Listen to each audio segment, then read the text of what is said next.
Hello friends, how are you? Welcome to our YouTube channel Dhyan Commerce, the key of success. Please like, subscribe, share and press bell icon for notifications. Thank you. जय Mata ji all India student, welcome to online lecture of Dhyan commerce. Liquidation account यानी कि company जब बंद हो रही है तो ऐसे सिचुएशन में हम लिक्विडेटर को हायर करते हैं और वो कंपनी का सारा हिसाब किताब देखता है। कंपनी के पास जो जो इनकम होगी, रिसिप्ट होगी, उनको पेमेंट जिस तरीके से करना है वो सीक्वेंस उनको सात क्रम में पेमेंट करना होता है। तो ये सिचुएशन में लास्ट लेक्चर में भी कुछ छोटे छोटे सम्स देखे थे। आज हम एक लास्ट सम फिर से एक बार छोटा सम देखेंगे जो कि गुजरात यूनिवर्सिटी का है, फिर उसके बाद आज बड़े सम में हमारी एंट्री हो जाएगी। तो आज का सबसे पहला sum example number 30 page number 416, छोटा सा सम है, गुजरात यूनिवर्सिटी 2013 का सम। चलिए तो ध्यान अंदर होना चाहिए। पेज नंबर 416 निकालो, एग्जांपल नंबर 30, साथ में होमवर्क में करोगे एमसीक्यू नंबर 12। चलिए वहां पे पेज नंबर 416 पे मैं रीड कर रहा हूं, आपके पास टेक्स्ट बुक, नोटबुक और कैलकुलेटर होना चाहिए। चलिए सम में क्या लिखा गया है? There were unsecured liability 1,25,000 in the books of company. Unsecured liability का दूसरा मतलब क्या होता है? Unsecured creditor। creditor यानी एक तरह की liability हुई। फिर उसके बाद लिखा गया है when it was unresolved if the wind keep up beside the following were also payable। देखो नीचे के आपको सारे खर्चे पेएबल है। लास्ट लाइन में आंसर क्या मांगा है? Find out preferential creditor, unsecured creditor. दो चीजों का डिस्ट्रीब्यूशन आपको करना है, प्रेफरेंशियल क्रेडिटर एंड दूसरा अनसिक्योर्ड क्रेडिटर। तो इन दोनों का डिस्ट्रीब्यूशन जो लास्ट लेक्चर में काम किया था, फिर से वही काम करने के लिए हम जाएंगे। पॉइंट नंबर 1 को देखो, municipal taxes for the last financial year. Last financial year यानी पिछले 12 महीने का म्युनिसिपल टैक्स कहां लोगे? प्रेफरेंशियल में लोगे। तो ये लिखा मैंने प्रेफरेंशियल में सबसे पहला म्युनिसिपल टैक्स। चलिए म्युनिसिपल टैक्स कौन से ईयर का है? लास्ट ईयर का है। कितना है लास्ट ईयर का? वैल्यू मुझे दिख रही है 2500। चलिए आगे बढ़े। Point number 2, sale tax payable before 2 year. अब 2 साल पहले का सेल टैक्स है, 2 साल पहले का हो तो वो कहां डालना है? अनसिक्योर्ड। ये लिखा मैंने सेल्स टैक्स। अब इसकी जगह जीएसटी आ चुका है, बट ये बिफोर 2 इयर्स का है तो हम यहाँ पे कंसीडर करेंगे। चलिए बिफोर 2 ईयर का कितना है सेल टैक्स? 5000। अब सिर्फ आपको डिस्ट्रीब्यूशन देखते जाना है। नेक्स्ट है पॉइंट नंबर 3, डायरेक्टर फी आउटस्टैंडिंग। डायरेक्टर कंपनी के मालिक होते हैं, उनको लास्ट में पेमेंट करना होता है, अनसिक्योर में जाएगा। चलिए डायरेक्टर फीस है आउटस्टैंडिंग डायरेक्टर फीस। चलिए डायरेक्टर की फीस यहाँ पे कितनी दी गई है हमें? Value rupees 3750। चलिए वो टपकाया अनसिक्योर में। Point number 4, leave wages of last 3 years of employ who is relieved. Leave wages, रजा का पगार जो लास्ट 3 साल से एम्प्लॉय को नहीं दिया गया, तो वो किस में लेंगे हम? वो तो जाहिर सी बात है प्रेफरेंशियल में आएगा ना। ये लिखा मैंने लीव वेजेस। लीव वेजेस किसका है? Of employ. चलिए एम्प्लॉय का ये जो लीव वेजेस है वो यहाँ पे टपकाएंगे। कितना है? 7500। चलिए ये लिखा 7500। आगे बढ़े। पॉइंट नंबर 5 में ध्यान होना चाहिए, amount payable to the last 2 years under ESIC. ESIC क्या है? Employ state insurance commission. अब अमाउंट पेएबल है तो वो हमें पेड करना होगा, पर ब्रैकेट में कुछ लिखा गया है 2500 for previous year, 1500 for before previous year. तो जो सिर्फ प्रीवियस ईयर का है वो हम प्रेफरेंशियल में लेंगे। ध्यान बोर्ड पे रहना, ये पॉइंट आपको परेशान कर सकता है। ये क्या है? अमाउंट पेएबल टू एम्प्लॉय, पर किसके अंडर में? एम्प्लॉय अंडर, ऐसा वर्ड लिखा है under ESIC, employ state insurance commission. Previous year का यहाँ पे लेंगे। प्रीवियस ईयर का कितना है भाई? 2500।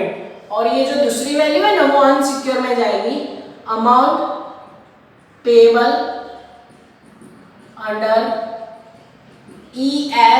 ईएसआईसी। चलो उसमें प्रीवियस ईयर के पहले के साल का कितना है? 1500। वो कहां लिखा मैंने? अनसिक्योर में। तो ब्रैकेट से मुझे पता चला प्रीवियस ईयर का सिर्फ प्रेफरेंशियल में, बाकी का अनसिक्योर में। पॉइंट नंबर 6 देखते ही देखते लास्ट पॉइंट पे पर dangerous point number 6, 2 clerk salary of last 3 month. Last 3 महीने की 2 क्लर्क की सैलरी है, सैलरी आउटस्टैंडिंग कहां पे जाएगा? प्रेफरेंशियल में। Point number 4 outstanding salary of clerk. हर एक सम में अब तक जितने सम किए उसमें आया है। याद आ रहा है आपको कैसे काम करेंगे? सबसे पहले लिखेंगे एक्चुअल, उसके बाद कंपेयर करेंगे 4 मंथ के साथ, फिर उसके बाद कंपेयर करेंगे उसको 20,000 के साथ पर पर्सन। चलिए एक्चुअल सैलरी उन्होंने ऐसा कहा है कि भाई 3 महीने की है 2 क्लर्क की, एक्चुअल मुझे लिखा 50,000। फिर उसके बाद मुझे यहाँ पे 4 महीने की चाहिए तो पद रखना पड़ेगा 3 मंथ की 50,000, तो 4 मंथ का हाउ मच। जैसे आप हाउ मच करोगे आपका आंसर मिलेगा, और उसके लिए मैं कैलकुलेटर में वर्क कर रहा हूँ। 4000 multiply by 50 divide by 3 answer आएगा। पॉइंट में आ रहा है पर उससे हमें कोई दिक्कत नहीं है। 66,667, हमें उससे कोई परेशानी नहीं होनी चाहिए। तीसरा कंपैरिजन हम करेंगे 20,000 के साथ, पर पर्सन 20,000। यहाँ पे क्लर्क कितने हैं भाई? 2 क्लर्क है, 2 क्लर्क क्लियरली मेंशन किया है, तो मल्टीप्लाई बाय 2 करूं तो यहाँ पे वैल्यू आएगी 40,000। अब ध्यान से देखना 50,000, 66, 700 एंड 40,000, whichever is less के हिसाब से करोगे। यहाँ पे ब्रैकेट में मैं लिख रहा हूँ whichever is less, 40,000 लेस आएंगे तो 40,000 बाहर। पर अभी काम पूरा नहीं हुआ भाई, एक्चुअल आपको 50,000 पे करना था, आपने पे किया 40,000, तो बाकी का अनसिक्योर में जाएगा आउटस्टैंडिंग सैलरी ऑफ क्लर्क। चलिए क्लर्क की एक्चुअल सैलरी हमने पेड करनी थी 50,000, उसमें से प्रेफरेंशियल में कितना लिया हमने? 40,000, तो 40,000 माइनस करोगे 10,000 यहाँ पे आंसर आएगा।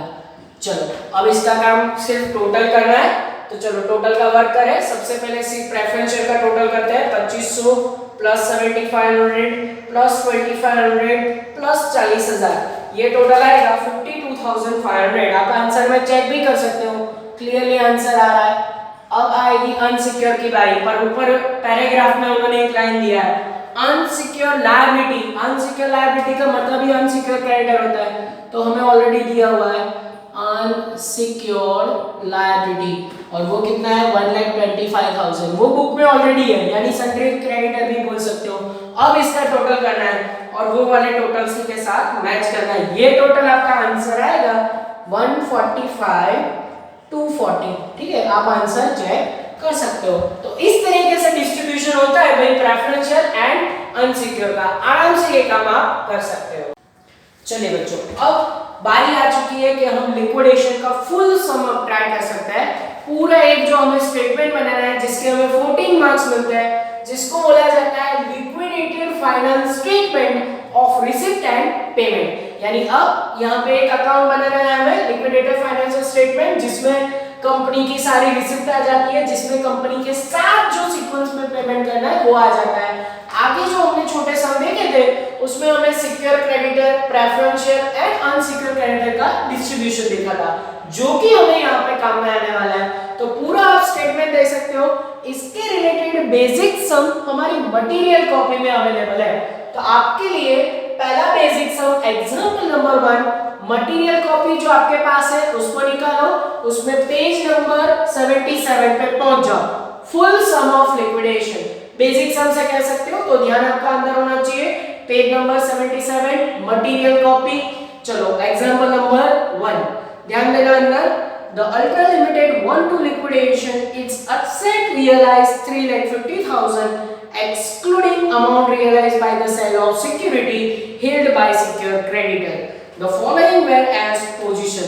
फिर आपको एक छोटा सा टेबल दिया हुआ है, नीचे देखो टेबल के नीचे आपको फाइनल आंसर क्या मांगा है? Prepare liquidator statement of account. हमें क्या प्रिपेयर करना है?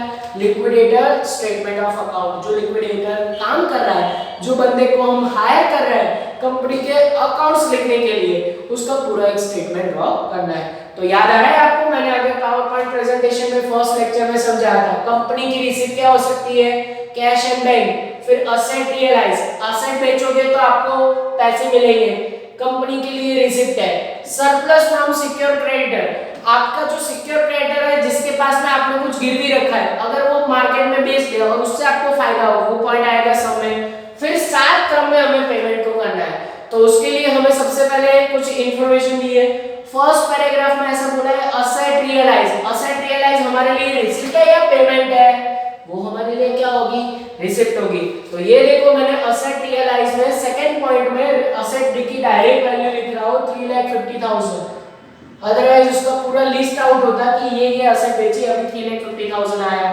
फिर नीचे पैराग्राफ पे पहुंचो, पैराग्राफ में हमें टेबल में ऐसा दिया है शेयर कैपिटल, यानी शेयर होल्डरों को पेमेंट कितना करना है, 50,000 शेयर है, 10 रुपए प्राइस से पेमेंट करना है। वहां पे वैल्यू नहीं दिया गया पर वो हम ढूंढ लेंगे। फिर उसके बाद देखो सिक्योर क्रेडिटर है, सिक्योर क्रेडिटर के ब्रैकेट में क्या लिखा हुआ है? Security realise. रियलाइज कितना हुआ है? 40,000। तो सबसे पहले बाहर वाली वैल्यू अंदर लिखा हुआ है 35,000, तो 35,000 हमें उनको पेड करना है और उसके पैसे जो मिले वो 40,000 है। पैसे मिले 40,000, 40,000 कहां लिखोगे? सरप्लस फ्रॉम सिक्योर क्रेडिटर, मिला कितना? 40,000। पेमेंट कितना करना है? 35,000। तो ये देखो पेमेंट में सबसे पहला क्रम सिक्योर क्रेडिटर, सिक्योर क्रेडिटर को कितना पेमेंट करना है भाई?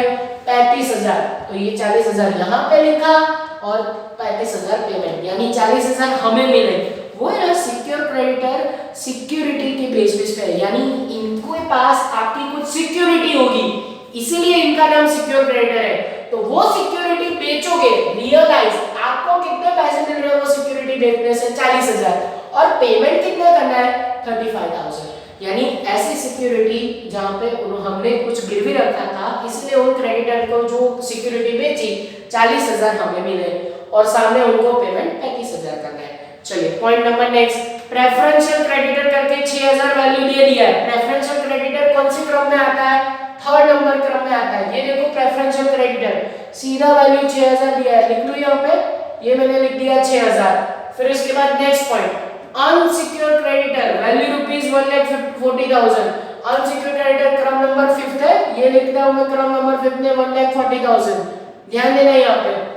फिर उसके बाद है debenture having the floating charges on asset of the company. Debenture कितने के है?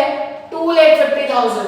तो ये देखो डिबेंचर में ना आउटस्टैंडिंग इंटरेस्ट है ना कोई और इंटरेस्ट का पॉइंट है, डिबेंचर सीधा वैल्यू है 2,50,000।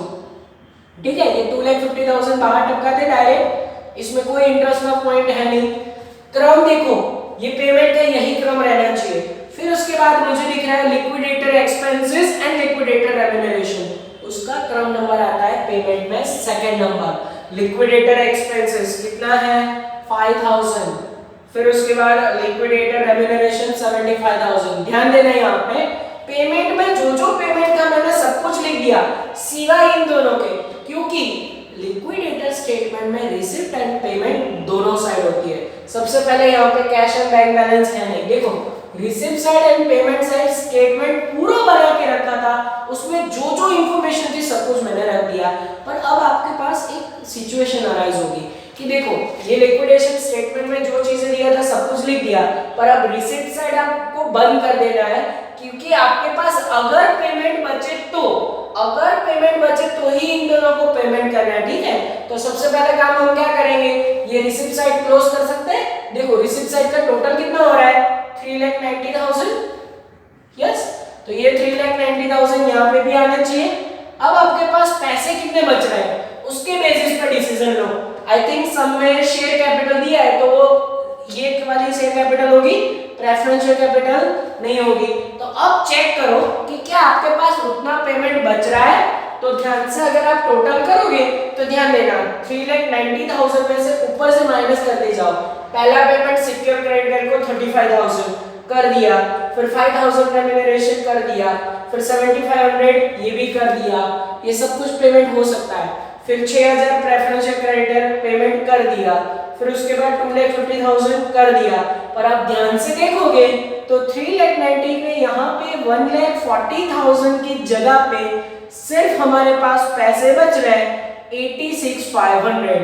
फिर से एक बार समझा रहा हूं, टोटल पैसे आपके पास 390 है, पेमेंट इस क्रम में करना था, तो 4 पेमेंट हो गए पांचवें क्रम में जैसे आए अनसिक्योर क्रेडिटर में टोटल पेमेंट 140 करना है, पर हमारे पास पैसे तो सिर्फ इतने बचे हैं, तो कोई बात नहीं, जितने पैसे दे दो, बाकी को बोलो कि अब हम पेमेंट नहीं कर सकते, वैसे भी ये अनसिक्योर था।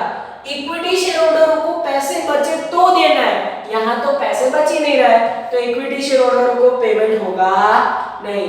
इसका मतलब जितनी इनकम है उस हिसाब से पेमेंट होगा, और पेमेंट का क्रम ये रखना है। समझ में आ रहा है? तो ये है एक स्टेटमेंट का सिर्फ नमूना। आगे हम बढ़ेंगे और भी एक बुक का सम करेंगे, जिससे आपको पूरा ये जो लिक्विडेशन स्टेटमेंट है उसमें कॉन्फिडेंस बढ़ जाएगा। चलिए अब बुक का एक और सम करेंगे, डेंजरस सम एग्जांपल नंबर 4, माया लिमिटेड। एग्जांपल नंबर 4 के लिए आपको पेज नंबर 384 पे जाना है। अब वापस टेक्स्ट बुक में आ जाओगे, आपके पास जो टेक्स्ट बुक है पेज नंबर 384 एग्जांपल नंबर 4 पे ध्यान होना चाहिए। अच्छा सम कह सकते हो, और बहुत ही उसमें उम्दा पॉइंट आएंगे। जो मैं पूरा आपको लिक्विडेशन अकाउंट समझाना चाहता हूँ, सारे पॉइंट ही वाले सम में। तो पेज नंबर 384 एग्जांपल नंबर 4 में आपका ध्यान होना चाहिए। चलिए सम को रीडिंग स्टार्ट कर रहा हूं मैं। ध्यान आपका अंदर बॉडी टोटली फिक्स होनी चाहिए, क्योंकि बहुत ही अच्छा सम है। चलिए मैं रीडिंग स्टार्ट कर रहा हूं। Maya Limited want to do voluntary liquidation on 31/12/2018 है, वहां पे उसको चेंज करो 31/12/2019 कर दो। घपला शुरू फर्स्ट डेट में ही लोचा है, 31/12/2019 कर देना भाई, डेट में लोचा है। फिर उसके बाद the balance sheet as on that date was as under, उस तारीख की बैलेंस शीट आपको नीचे प्रोवाइड है। तो भाई माया लिमिटेड वॉलंटरी लिक्विड करना चाहती है और उसकी पूरी बैलेंस शीट हमें दी गई है। पैराग्राफ पे आप जाओगे तो उसमें हमें कुछ आंसर मांगा है, तो मैं सिर्फ टेबल के नीचे यानी बैलेंस शीट के नीचे की 2 लाइन पहले रीड कर रहा हूं, ध्यान अंदर रखना। Considering the following information, prepare liquidator's financial statement, final statement of receipt and payment. Liquidator final statement उसको बोला जाता है ऑफ रिसिप्ट एंड पेमेंट। ये स्टेटमेंट आपको क्या दिखाता है? कंपनी की रिसिप्ट, कंपनी के पेमेंट। अब ध्यान देना, रिसिप्ट में कंपनी के पास जो कैश एंड बैंक बैलेंस है वहां से शुरू करेंगे, कहीं ना कहीं बैलेंस शीट में कैश एंड बैंक दिया होगा। फिर असेट रियलाइज होती है, मतलब कोई भी असेट बेचोगे तो आपको उसमें पैसे मिलेंगे। फिर सरप्लस फ्रॉम सिक्योर क्रेडिटर होता है, तो ये हमारा रिसिप्ट है। पेमेंट में कौन सा क्रम है? सबसे पहले सिक्योर क्रेडिटर को दिया जाता है। फिर लिक्विडेटर एक्सपेंसेस, हमने जो लिक्विडेटर हायर किया है उसका खर्चा देना पड़ेगा ना। फिर क्या करेंगे? लिक्विडेटर रेम्यूनरेशन, हमने जो बंदा रखा है उसको पगार भी देना पड़ेगा, तो उसका रेम्यूनरेशन। बिजनेस बंद करने का खर्चा, लिक्विडेटर का रेम्यूनरेशन। फिर आता है प्रेफरेंशियल क्रेडिटर, जो हमने छोटे सम में काफी उसका प्रैक्टिस किया है, उसमें बहुत सारी चीजें कंसीडर होती है। फिर फोर्थ क्रम में आता है डिबेंचर होल्डर, उनको पेमेंट किया जाता है, अगर उसमें कोई इंटरेस्ट है तो प्लस किया जाता है। फिर फिफ्थ नंबर पे अनसिक्योर क्रेडिटर, 6 नंबर पे प्रेफरेंशियल होल्डर, एंड साथ में पैसे बचे तो इक्विटी शेयर होल्डरों को। जहां पैसे खत्म स्टेटमेंट भी खत्म, मतलब पैसे है तो उतना ही हम पेमेंट करेंगे। चलिए तो शुरुआत कहां से होगी? शुरुआत ऑलवेज एडजस्टमेंट से करनी चाहिए, और जैसे आपने स्टेटमेंट बनाया ना, सबसे पहला काम ये कर दो, कैश एंड बैंक बैलेंस लिख दो। चेक करो बैलेंस शीट में कैश एंड बैंक बैलेंस कहीं ना कहीं होगा। नीचे असेट साइड चेक करो, करंट असेट में सबसे लास्ट में लिया है कैश एंड कैश इक्विवेलेंट लिखा, उसमें कैश बैलेंस है 12,100, तो ये लिखा मैंने सबसे पहले कैश का बैलेंस 12,100, देखो बैलेंस शीट में से कॉपी कर लिया। फिर उसके बाद हम पैराग्राफ से शुरू करेंगे। पैराग्राफ में इंफॉर्मेशन नंबर 1, बहुत ही लंबा पैराग्राफ। फर्स्ट एडजस्टमेंट में ध्यान होना चाहिए। Asset realized land and building 4,20,000, machinery 1,10,000, stock 55,000, debtor 45,000, creditor and loan, वो अलग पॉइंट है। पहली 2 लाइन में हमें बहुत सारी असेट रियलाइज के बारे में बोला है। असेट रियलाइज वो कंपनी के लिए एक तरह की इनकम होती है। आप असेट बेच रहे हो, उससे आपको फायदा हो रहा है, पैसे मिल रहे हैं, तो बैलेंस शीट में उसकी वैल्यू चेक करने की जरूरत नहीं है, नीचे आपको ऑलरेडी वैल्यू दिया हुआ है, तो सीधा वो वैल्यू कॉपी करो। जैसे कि सबसे पहला उन्होंने बोला है कि असेट रियलाइज में लैंड एंड बिल्डिंग, ये लिखा मैंने लैंड एंड बिल्डिंग, कितने पैसे मिले लैंड एंड बिल्डिंग के? 4,20,000, तो ऊपर बैलेंस शीट में जाने की जरूरत नहीं है। लैंड एंड बिल्डिंग के बाद पैसे रियलाइज हुए मशीनरी के, ये लिखा मैंने मशीनरी के कितने पैसे मिले भाई? 1,10,000, ये लिखा 1,10,000। फिर किसके पैसे मिले, स्टॉक बेचा, स्टॉक के पैसे मिले, कितने मिले 55,000। इसके बाद एक और असेट बेचे, डेटर, डेटर के पास से हमें पैसे रियलाइज हुए, कितने पैसे मिले डेटर के पास से 45। तो ये चारों का टोटल करो, आपको असेट रियलाइज के पैसे मिल जाएंगे और असेट रियलाइज का टोटल करोगे 6,30,000 आएगा। ये देखो, ये जो सेकंड हमारी इनकम थी रिसिप्ट में, वो हमने असेट रियलाइज लिख दिया। अब एक और पॉइंट है उसमें, फर्स्ट पैराग्राफ की second line, creditor of loan has the sold investment for rupees 75,000, additional amount was returned to liquidator। भाई जो क्रेडिटर है वो सिक्योर में आ रहा है, तो उसके लिए आपको बैलेंस शीट में जाना पड़ेगा और बैलेंस शीट में कहीं ना कहीं क्रेडिटर के पास सामने सिक्योर लोन होगा, तो बैलेंस शीट में आपको दिख जाएगा loan secure by charge on investment. भाई ये जो क्रेडिटर का सिक्योर वाला पॉइंट है वो हमें इसके बारे में इंडिकेट कर रहा है कि क्रेडिटर जो है वो इन्वेस्टमेंट के सामने सिक्योर है, यानी क्रेडिटर के पास हमारा इन्वेस्टमेंट पड़ा हुआ है और वो उन्होंने बेचा 75,000 में, ध्यान देना, और बाकी के पैसे लिक्विडेटर को लौटाए। मतलब हमारे पास जो इन्वेस्टमेंट है उन्होंने सोल्ड कितने में किया 75,000 में, पर इन्वेस्टमेंट के सामने लोन सिक्योर कितनी थी, सिक्योर लोन थी तो भाई 50,000 ही थी।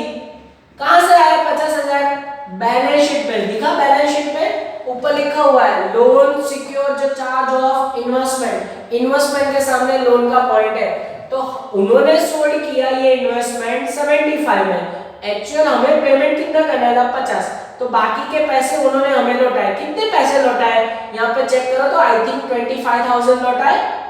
याद करो एक छोटे सम में ऐसा पॉइंट आया था कि यहाँ पे हमें रियलाइज वैल्यू लिया था और सामने पेमेंट लिया था, यहाँ उल्टा हो रहा है, वो जो क्रेडिटर है उसने इन्वेस्टमेंट खुद 75 में बेच दिया और बाकी के पैसे हमें लौटाए, हम लिक्विडेटर है ऐसा मान लो, तो उन्होंने खुद इन्वेस्टमेंट बेचा और पैसे हमें लौटा दिए।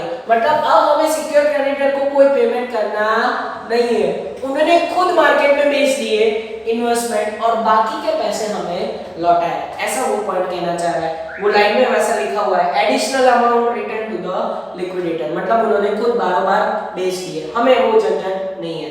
तो अब सिक्योर क्रेडिटर में देखो डैश आ चुका है, फर्स्ट पेमेंट नहीं करना है हमें। सेकंड एडजस्टमेंट वो डिबेंचर होल्डर के बारे में है और वो हम थोड़ी देर बाद भी ले सकते हैं। एडजस्टमेंट नंबर 3 पे आओ, सेकंड अभी पेंडिंग रखो क्योंकि वो चौथे क्रम में आता है। अब मुझे ये वाला चाहिए, तो उसके लिए एडजस्टमेंट नंबर 3 पे ध्यान रखो, लिक्विडेशन एक्सपेंसेस अमाउंट ₹10,000। लिक्विडेशन का खर्चा भाई 10,000 हुआ, तो 10,000 सीधा पेमेंट में यहाँ पे ले लो, लिक्विडेशन एक्सपेंसेस ये लिखा 10,000 मैंने बाहर, सीधा एक्सपेंसेस। फिर उसके बाद एडजस्टमेंट नंबर 4 रेम्यूनरेशन का है, dangerous adjustment number 4, liquidator is entitled to the remuneration of 2% amount of asset realized by him, bracket में लिखा है including surplus receive from secure creditor. हमने उन्होंने ऐसा कहा है कि 2% कमीशन देना है ऑन असेट रियलाइज, तो ये देखो मैं यहाँ पे लिख रहा हूँ 2% on asset realise, asset realise के कितने परसेंट देना है 2% देना है। अब हम सीधा 630 ले सकते थे पर उन्होंने क्या बताया इंक्लूडिंग सिक्योर क्रेडिटर, यानी ये दोनों वैल्यू साथ में लेना है भाई, 6,30,000 प्लस 25,000, ये दोनों वैल्यू जो आएगी उसके टोटल पे हमें कमीशन देना है, तो ये दोनों वैल्यू का टोटल करना पड़ेगा। ना बोला होता ना तो सिर्फ ये वैल्यू का लेते, पर उन्होंने बोल दिया है, ब्रैकेट में लिखा हुआ है इंक्लूडिंग सिक्योर क्रेडिटर, तो हमें इन दोनों का टोटल लेना पड़ेगा। चलिए टोटल करें, इन दोनों का टोटल होगा 6,55,000 जिसका हमें 2% कमीशन लेना है। चलिए इसके 2% लेंगे कमीशन, कमीशन की वैल्यू कितनी आएगी तो वो मेरे पास लिखी हुई है 13,100 आएगा। कितना आंसर आएगा 13,100। आप भी आंसर चेक कर सकते हो, पर अभी पूरा नहीं हुआ, एक और है, देखो उसमें लिखा है and 2% on amount distributed to the share holder, 2% जो शेयर होल्डरों को दिया जाएगा उसके ऊपर भी देना है, जो अमाउंट हमें अभी नहीं पता है। सो ध्यान रखो एक और कमीशन है 2% ऑन शेयर होल्डर पेमेंट, यानी अभी हमें ये चीज मालूम नहीं है भाई, कैसे नहीं पता है क्योंकि ये पेमेंट अभी आया नहीं है, तो ये काम कैसे होगा, लास्ट में हो सकता है, अभी इसका काम हम नहीं कर सकते। याद करो लास्ट सम, अगर पेमेंट बचे नहीं तो इनको पेमेंट कहां से करोगे, तो फिर कमीशन भी नहीं मिलेगा, तो इसका मतलब इसमें हमें वेट करना पड़ेगा। चलिए तो अब हम आगे जा सकते हैं। अब डिबेंचर के पॉइंट से पहले मुझे ये सारे पॉइंट क्लियर करने हैं, तो उसके लिए आप चाहो तो वो एडजस्टमेंट ले सकते हो या फिर बैलेंस शीट में जा सकते हो। मैं अब बैलेंस शीट में जा रहा हूँ, तो बैलेंस शीट में मुझे अगर ये प्रेफरेंशियल क्रेडिटर अनसिक्योर ऐसे मिल गया तो मेरा काम हो सकता है। तो ध्यान अंदर दो, बैलेंस शीट में सबसे पहले इक्विटीज एंड लायबिलिटी साइड है, उसमें शेयर कैपिटल है जिसको पेमेंट हम लास्ट में करेंगे, अभी नहीं। फिर उसके बाद नॉन करंट लायबिलिटी में डिबेंचर, डिबेंचर का पॉइंट भी थोड़ी देर बाद लेंगे। फिर उसके बाद है loan secure by change in investment, वो आ गया। फिर मुझे दिखा long term provision of provident fund, provident fund PF, PF याद करो कहां आता है, प्रेफरेंशियल क्रेडिटर में। पर अब है ना बच्चों, एक साथ बहुत सारे प्रेफरेंशियल एंड अनसिक्योर आएंगे, तो उसके लिए ऑलवेज नोट प्रिपेयर करो। ये देखो, ये जो प्रेफरेंशियल क्रेडिटर है ना, उसके लिए हम प्रिपेयर कर देंगे नोट नंबर 1, क्योंकि हमें नहीं पता कि उसमें एक आएंगे, दो आएंगे, एक से ज्यादा आएंगे, सो इसका लिए पूरा नोट ही प्रिपेयर करो। अनसिक्योर क्रेडिटर के लिए भी नोट प्रिपेयर करो, नोट नंबर 2 प्रिपेयर कर लेते हैं। चलिए तो दो छोटे छोटे नोट्स प्रिपेयर करेंगे जो लास्ट लेक्चर में भी हमने काम किया था। ये देखो हमारा नोट नंबर 1, नोट नंबर 1 किसके लिए काम करेंगे, प्रेफरेंशियल क्रेडिटर के लिए। तो ये हमारा नोट नंबर 1 प्रेफरेंशियल क्रेडिटर के लिए आ रहा है, और उसमें हम दो कॉलम ऐसे बनाएंगे जैसे आगे वाले हर सब में बनाते थे। फिर उसके बाद एक और बनाएंगे जो कि अनसिक्योर क्रेडिटर के लिए होगा, नोट नंबर 2, वो किसके लिए होगा, अनसिक्योर क्रेडिटर के लिए। चलिए तो ये हमारे दो नोट्स बन गए, और उसमें हम सब कुछ वर्क करेंगे जो आगे हम छोटे सम में काम कर रहे थे, अब वही काम यहाँ पे हमें करना है। चलिए तो अब मेरा ध्यान जा रहा है सबसे पहले long term provision of PF, provident fund. Provident fund कहाँ लिखते हो, प्रेफरेंशियल में लिखते हो, तो प्रेफरेंशियल में सबसे पहले लिख दूं, ये कॉलम आएगी पर्टिकुलर एंड देन अमाउंट। अब देखो सबसे पहले यहाँ पे क्या लेना है हमें, वो लेना है पब्लिक प्रोविडेंट फंड, तो वहां पे यस प्रोविडेंट फंड दिया हुआ है हमें, प्रोविडेंट फंड कितना दिया हुआ है, प्रोविडेंट फंड का आंसर 18,000, ये मैंने लिया प्रेफरेंशियल क्रेडिटर में। फिर उसके बाद करंट लायबिलिटी में उन्होंने बोला है सन्ड्री क्रेडिटर, सन्ड्री क्रेडिटर कहाँ आता है, अनसिक्योर में आता है, याद आ रहा है, ऐसा हम आगे कर चुके हैं। ये लिख रहा हूं मैं, देखो सन्ड्री क्रेडिटर, और सन्ड्री क्रेडिटर कितना है, वैल्यू रुपीस यस 1,37,500। ध्यान देना, ये धीरे धीरे हमारा प्रेफरेंशियल एंड अनसिक्योर क्लियर हो रहा है। Point number B, current asset में ऐसा लिखा है आउटस्टैंडिंग इंटरेस्ट ऑन डिबेंचर, वो डिबेंचर के पॉइंट में आएगा। फिर उसके बाद नेक्स्ट लिखा हुआ है 5 month salary of 5 clerk, 5 clerk की सैलरी, याद आ रहा है, एम्प्लॉय की सैलरी, एम्प्लॉय सैलरी कहाँ आएगा, प्रेफरेंस में आएगा। ये देखो सेकंड पॉइंट यहाँ पे लिख रहा हूँ, आउटस्टैंडिंग सैलरी ऑफ क्लर्क। चलिए क्लर्क की सैलरी हम गिनते थे, याद आ रहा है आपको, कैसे गिनते थे, सबसे पहले लिखते थे एक्चुअल, उसको कंपेयर किसके साथ करते थे, 4 मंथ के साथ, उसको किसके साथ कंपेयर करते थे, 20,000 रुपए के साथ, which ever is less is taken. चलिए सबसे पहले उन्होंने ऐसा बताया 5 मंथ की सैलरी है 5 क्लर्क की, कितने महीने की सैलरी है, 5 मंथ की, कितनी है 7,500।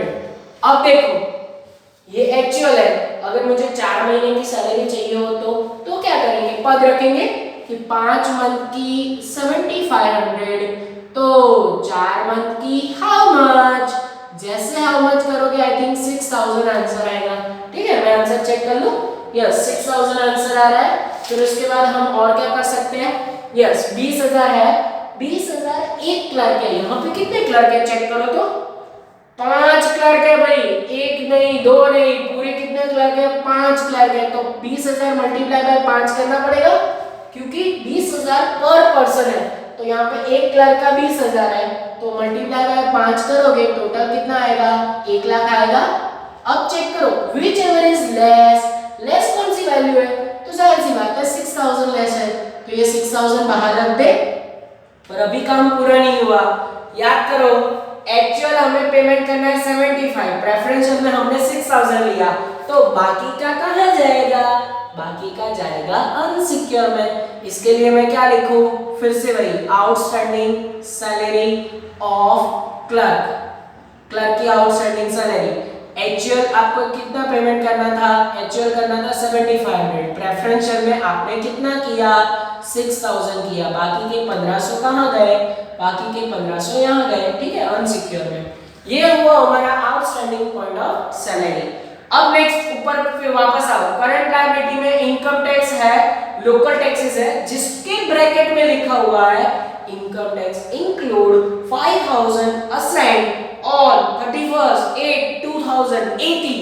अब 2018 का यानी कि प्रीवियस ईयर पहले का हो तो कहां लेते हो आप? सिक्योर क्रेडिटर में। तो यहां पे लिखो इनकम टैक्स ऑफ 31/3/2018। 18 का है तो कहां लिखना है? यहां पे लिखना है 31/8/2018 है। कितना है? 5000 है, तो ये लिखा मैंने 5000 अनसिक्योर में। तो बाकी का कहां जाएगा? बाकी का जाएगा प्रेफरेंशियल में। याद करो इनकम टैक्स कौन से ईयर का? प्रीवियस ईयर का। और प्रीवियस ईयर का उन्होंने टोटल 35 दिया है, पर उसमें से 5000 तो आगे वाले साल के थे, तो 5000 माइनस करने पड़ेंगे और अब टोटल कितना आएगा? 30000 आएगा, ठीक है। इस तरीके से क्लियर हो रहा है? प्रेफरेंशियल होल्डर में जितने सारे पॉइंट थे सारे कवर कर दिए। आई थिंक हमारा ये preferential creditor and unsecure creditor अब खत्म हो रहा है। सिर्फ इसका हमें टोटल करना है। इसका टोटल करोगे आपके पास आंसर आएगा 54000। देखो उसमें तीन चीजें थी, अब सब यहाँ पे लिस्ट बताया तो वो गलत होगा। नोट नंबर 1 प्रेफरेंशियल क्रेडिटर का आंसर यहाँ टपका हो, कितना आंसर आ रहा है? 54000। ये देखो 54000 यहाँ पे टपका है। फिर उसके बाद अनसिक्योर क्रेडिटर का टोटल करेंगे और वो टोटल हमें करना पड़ेगा क्योंकि यहाँ पे इंफॉर्मेशन अवेलेबल नहीं है। 137,500 प्लस 1500 और प्लस 5000, तो वो हमारे पास आंसर कितना आएगा? 1,44,000, ठीक है। और अनसिक्योर में वो आंसर टपका दे नोट नंबर 2 से 154,000, ठीक है। अब सिर्फ ये डिबेंचर का पॉइंट पहले हमें सॉल्व करना है, फिर अकाउंट बंद करने में भी मगजमारी है। इतनी आसानी से लिक्विडेशन के 14 मार्क्स नहीं मिलेंगे, तो ध्यान रखना। अब आ रहा है डेंजरस डिबेंचर का पॉइंट। डिबेंचर के लिए एडजस्टमेंट नंबर 3 पे आओ, नहीं सेकंड नंबर का एडजस्टमेंट बाकी है, ध्यान अंदर रखना। The debenture holder were paid of 31/3/2020, 31/3/2020 को उनको पेमेंट कर रहा है। तो ध्यान यहाँ पे उसके लिए भी मुझे एक छोटा सा नोट प्रिपेयर करना पड़ेगा। नोट नंबर 3 ध्यान देना, यहाँ पे डिबेंचर के लिए पूरा वर्किंग कर रहा है। हमारा ईयर एंडेड कब हो रहा है? ईयर एंडेड हो रहा है 31/12/2019 को, राइट। अब हमने उनको पेमेंट कब किया है? पेमेंट डेट चेक करो तो पेमेंट डेट उन्होंने बोली 31/3/2020, मतलब लेट पेमेंट कर रहे हैं हम। याद करो डिबेंचर होल्डरों को ऑलवेज इंटरेस्ट पेड करते हैं हम, तो यहाँ पे हमारा साल यहाँ पे खत्म हो रहा है, उसके बाद यहाँ पे पेमेंट कर रहे हो तो इंटरेस्ट कितने महीने का होगा? चेक करो तो 12 के बाद फर्स्ट सेकंड थर्ड कितने मंथ का इंटरेस्ट पे करोगे भाई?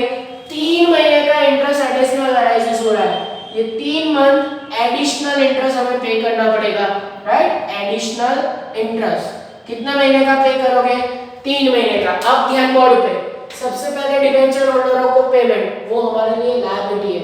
चेक करो बैलेंस शीट पे कितने डिबेंचर होल्डरों को पेमेंट करना है? 12% के हिसाब से 1 लाख हमें पेमेंट करना है। ये लिखा डिबेंचर में 1 लाख। अच्छा कोई बैलेंस शीट में आउटस्टैंडिंग इंटरेस्ट है? चेक करो तो हाँ मुझे दिख रहा है, अदर करंट लायबिलिटी में 12000 आउटस्टैंडिंग इंटरेस्ट है। ये देखो 12000 प्लस किए क्या लिखा है? Outstanding debenture interest balance sheet में से 12000। अभी भी काम पूरा नहीं हुआ है, उसमें एडिशनल इंटरेस्ट हमें हो तो प्लस करना है। एडिशनल कितने महीने का है? 3 महीने का है। अगर आपको 3 महीने का इंटरेस्ट कोई गिनने को बोले तो आएगा 1 लाख रुपीस डिबेंचर की वैल्यू है। इंटरेस्ट का रेट कितना है? चेक करो तो 12% के डिबेंचर है, 1 लाख का 12%, पर कितने महीने का? मात्र 3 महीने का, यानी 3/12 ऐसा कर सकते हो। 1 lakh multiply by 12 multiply by 3/12, answer कितना आएगा? तो डिबेंचर इंटरेस्ट का आंसर आएगा आपके पास 3000। ये 3000 यहाँ पे रख के टोटल करो इन तीनों का, 1,15,000 आई थिंक बाहर जाएगा। अब देखो पूरा स्टेटमेंट ऑलमोस्ट कंप्लीट हो गया है, समझ में आ रहा है? कोई भी चीज यहाँ पे आपको मिसिंग अभी नहीं दिख रही होगी। सिवाय एक। अब देखो सारे एडजस्टमेंट सॉल्व हो गए, असेट हमें जो रियलाइज होनी थी वो आ गया, लायबिलिटी साइड सारी वर्क कर लिया। अब हमारा एक मेन काम बाकी रह रहा है। यहाँ पे ऐसा क्या है, 2% शेयर होल्डरों को जो पेमेंट करोगे वो हमें यहाँ पे लिक्विडेटर को रेम्यूनरेशन देना है, पर अभी हमें इनका टोटल कितना पेमेंट हमें नहीं पता, तो उसके लिए क्या करना पड़ेगा, ये रिसिप्ट साइड पहले बंद करनी पड़ेगी।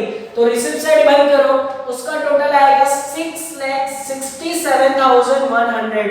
ये टोटल आप कर सकते हो, मेरे पास ऑलरेडी किया हुआ है, सो वहां से मैं लिख रहा हूँ। यहाँ पे भी सेम टोटल टपकाओ 6,67,100। अब ध्यान देना, इसमें से ये सब कुछ पेमेंट हम ऑलरेडी कर चुके हैं, तो ये सब कुछ माइनस करो, आपके पास एक वैल्यू आएगी जो इनको और इनको पेमेंट की बात है। अच्छा, preference share holder, I think balance sheet में आप चेक करोगे, शेयर कैपिटल में सिर्फ शेयर कैपिटल लिखा हुआ है, यानी कि प्रेफरेंस शेयर होल्डर है नहीं, तो अब सिर्फ इनका पेमेंट और इसका पेमेंट है। पर उसके लिए उन्होंने ये कहा है कि ये जो वैल्यू है उसके 2% पे करना है। अभी तो आप टोटल करोगे तो वो तो दोनों की टोटल कंबाइंड वैल्यू आएगी, तो वो गलत है, तो उसके लिए भी एक नोट प्रिपेयर करना पड़ेगा, जिसके लिए मुझे बोर्ड पे से वो रफ करना है, प्रेफरेंशियल एंड अनसिक्योर। आप इतना बोर्ड पे से लिख दोगे, ठीक है। तो मैं यहाँ से ये चीज रफ कर रहा हूँ, ये मुझे एक और वर्किंग नोट आपको सिखानी है, उसके लिए तो ध्यान यहाँ पे बोर्ड पे रखना है। अभी हमारा सिर्फ स्टेटमेंट बंद करना बाकी रह रहा है, तो अब उसके लिए एक और वर्किंग नोट हमें करनी पड़ेगी। सो बोर्ड पे वर्किंग नोट कराओ फॉर, यस, नोट नंबर कौन सा क्रम आ रहा है, नोट नंबर 4 आ रहा है, और ये हम नोट नंबर 4 से ही लेंगे। नोट नंबर 4 से इसका आंसर हमें मिल जाएगा। और हम किसके लिए नोट बना रहा है, payment to equity share holder. चलिए टोटल पेमेंट अभी हमारे पास कितना है, टोटल करेंगे तो हमारे पास टोटल पेमेंट है, टोटल रिसिप्ट जिसको हम बोलते हैं, टोटल रिसिप्ट कितनी है, 6,67,100। उसमें से माइनस करो, लेस करो पेमेंट 1 to 6, जिसमें ये वाला इंटरेस्ट नहीं है, ठीक है। 1 से 6 का पेमेंट सब कुछ माइनस करो, तो आपके पास एक टोटल वैल्यू आएगी जो कि आएगी 3,31,000। कितना आएगा, ये माइनस करोगे तो आपके पास 3,31,000 वैल्यू आएगा। ये टोटल जो है, आप मैं वो टोटल आपको ढूंढ के बताता हूँ कि कितना आएगा, 6,67,100, यस, उसमें से 3,31,000, ये पूरा जो आपका एक्सपेंसेस है वो आएगा 3,36,100। अब ध्यान यहाँ पे रखना, उन्होंने भाई ऐसा कहा है कि ये जो आपका रिसिप्ट है वो इतना है, और उसमें से ये पेमेंट माइनस करोगे तो आपके पास अभी ये बैलेंस बच रहा है, ये क्या है, बैलेंस, और उसको हमें दो पार्ट में डिवाइड करना है, एक इक्विटी शेयर होल्डरों को पेमेंट और ये शेयर होल्डरों को पेमेंट। तो मतलब इसके दो टुकड़े करने पड़ेंगे इस तरीके से, एक किसको आएगा, इक्विटी शेयर होल्डरों को, और दूसरा 2% रेम्यूनरेशन जो हम देंगे लिक्विडेटर को, ठीक है। तो ये जो रेम्यूनरेशन का पॉइंट है उन दोनों को हमें अलग करना है। अब अलग कैसे करोगे, आपके पास दोनों की कंबाइंड वैल्यू है, तो किसी एक को सपोज कर दो, जैसे सपोज करोगे आपका काम हो जाएगा।